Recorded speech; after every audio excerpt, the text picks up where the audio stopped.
Eh bien, je suis allée à votre deuxième lancement. Oui, oui. Et puis, j'ai rencontré Lydia. D'accord. Bon, vous avez fait votre coquine, là.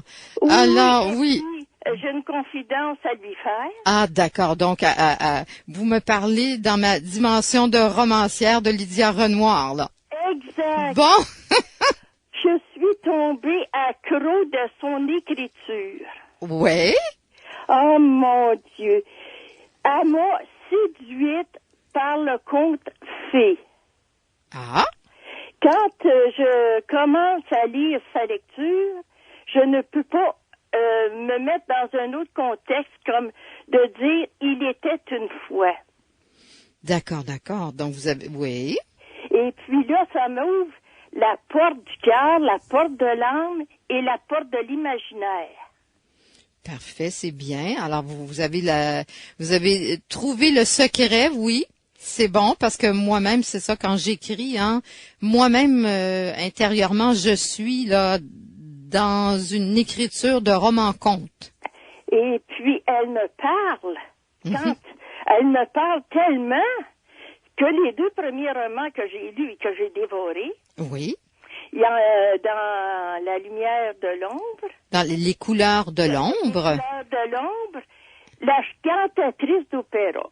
Ah, madame. Bon. J'ai vécu un bonheur que j'ai toujours désiré vivre. Oui. Parce que je voulais faire du chant classique. Mhm. Et comme j'ai été capable de pénétrer dans l'état d'âme de cette cantatrice-là, Oui. vous vous figurez l'état de bonheur dans lequel j'étais. Bon, c'est bien. Oh mon Dieu, le plus grand bonheur de toute ma vie. Oui. Oh mes vieux, ça se dit pas. Ben écoutez, c'est ça, hein, dans le fond, je veux dire, je le dis souvent aux gens avec qui je parle quand j'écris. Moi, ben pour moi, c'est très vivant, bien sûr, mais c'est aussi pour que les gens, à travers les personnages, hein, puissent vivre d'une certaine façon. Alors, il y a toutes sortes d'expériences, il y a des choses difficiles aussi, bien sûr, dans les romans que j'écris. Il y a des choses plus heureuses, situations plus heureuses, mais tout ça, c'est pour permettre aux gens de cheminer, c'est sûr. Mais ça s'est pas arrêté là. Comme j'ai commencé à être accro à partir du premier, Oui. j'ai donc lu le deuxième. Oui. Donc, La muraille de glace. La muraille de glace. Ah, mais là, mon Dieu. Ah, ben là, c'était quelque chose. Le décès de Florence, j'ai pleuré. Oui, à la fin du premier, oui. J'ai pleuré, je me suis dit, ça n'a pas de bon sens. Une femme si merveilleuse qui décède.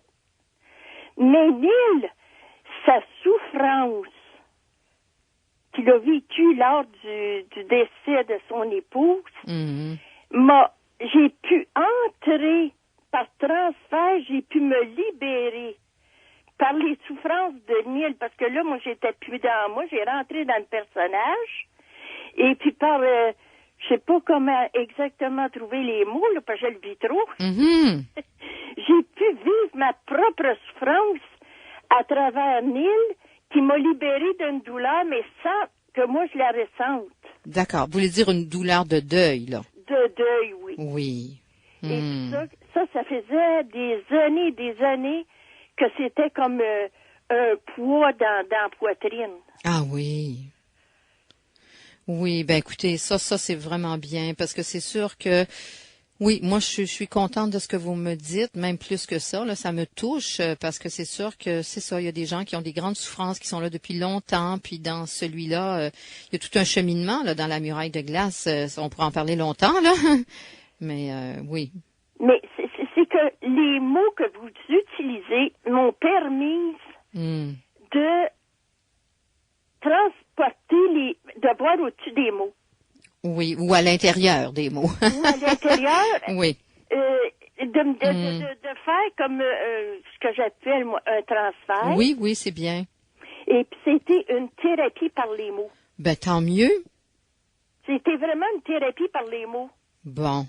Puis libératrice, hein. C'était comme un jet de pu qui a sorti. Oui, du pu, vous dites, oui. Ben c'est comme un abcès, hein, finalement, quand ça crève, là. Bon, ben écoutez, c'est vraiment très intense, là, ce que vous avez vécu. Et mais là, Oui. je suis allée à votre deuxième lancement. J'ai bu vos paroles. Bon.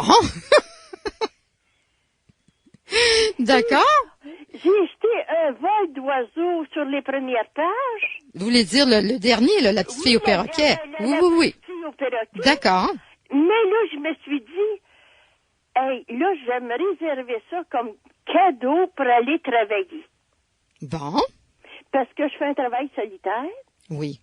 Et puis, comme il semble très intense, j'ai été épatée au tout début par le lien d'amour qui existe dans les personnages. Oui, oui, oui. Suite à l'enlèvement d'Héloïse, D'accord. que tout le monde se rassemble, puis Jeanne la pivoine, je me demande si ça va passer au travers. Ah, vous allez voir dans l'histoire parce qu'il s'en passe beaucoup, bien sûr aussi, là, dans celui-là. Hey, la pauvre, elle va faire une dépression. Ah, on sait pas, hein? Seigneur, qui est énervée, elle veut même que s'en retourner à Rimouski. Bon. Là. Oui, oui, oui, non, c'est sûr. Écoutez, il y a des thèmes très profonds dans La petite fille au perroquet. Et puis, vous allez voir, là, c'est sûr que, c'est sûr, hein, il y a toute une, comment je pourrais dire, une enquête aussi, hein, parce qu'il y a une détective, mais c'est assez spécial, oui. C'est spécial de cette détective-là. Oui. Elle a des dons. Oui, oui. Hors du commun, hein? Ah, c'est sûr, absolument. Il n'y a pas de doute là-dessus. C'est à lire, c'est à suivre, hein, parce que vous allez découvrir encore des personnages, des recherches aussi, puis vous allez découvrir aussi la petite fille au perroquet. Donc ça, c'est très particulier, là, une petite enfant qui était, comment je pourrais vous expliquer, là, qui est morte d'une mort cérébrale, hein, qui en a prélevé des organes. Donc, écoutez, il y a beaucoup à découvrir aussi, hein, dans celui-là. Mais oui. J'ai l'impression que l'intrigue, là, va faire que je vais dévorer en double. Ben, écoutez, je vous le souhaite. Parce que là, j'ai été touchée. Oui. J'ai été vraiment touchée par le fait qu'on fasse une réunion dans sa chambre à Héloïse. D'accord. Justina qui veut entrer en communication avec Héloïse.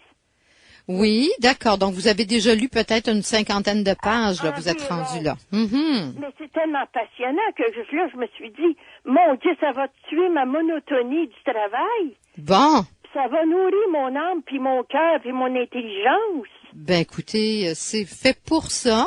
Moi, ça me touche beaucoup tout ce que vous me dites, là. C'est sûr que écoutez, c'est ça, je l'ai dit souvent, j'écris pour aider les gens, donc si ça vous a fait du bien à travers les personnages, ça complète les bienfaits du mode de vie qu'on peut avoir, hein, avec tous les bons éléments de la nature, mais ça aussi, ça en fait partie, hein, c'est sûr, la poésie, les romans, tout ce qui touche plus l'intériorité.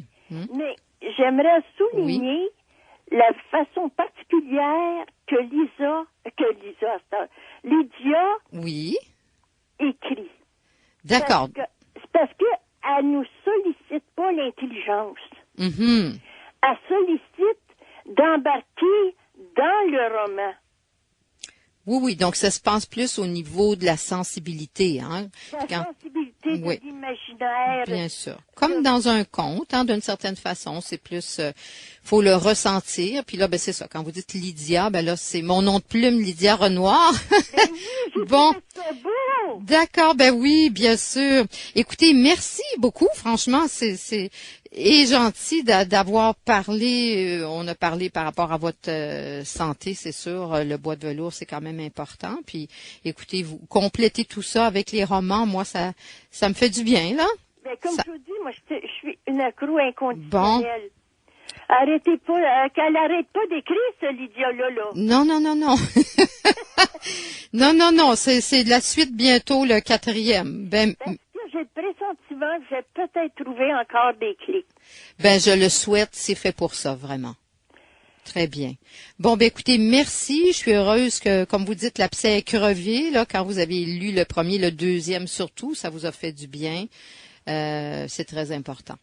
En tout cas, encore un gros merci à cette belle auteure. Ben, merci à vous, vraiment. Merci beaucoup. OK. Au revoir. Au revoir. Bonne journée. À vous aussi. Bon. Eh bien, une dame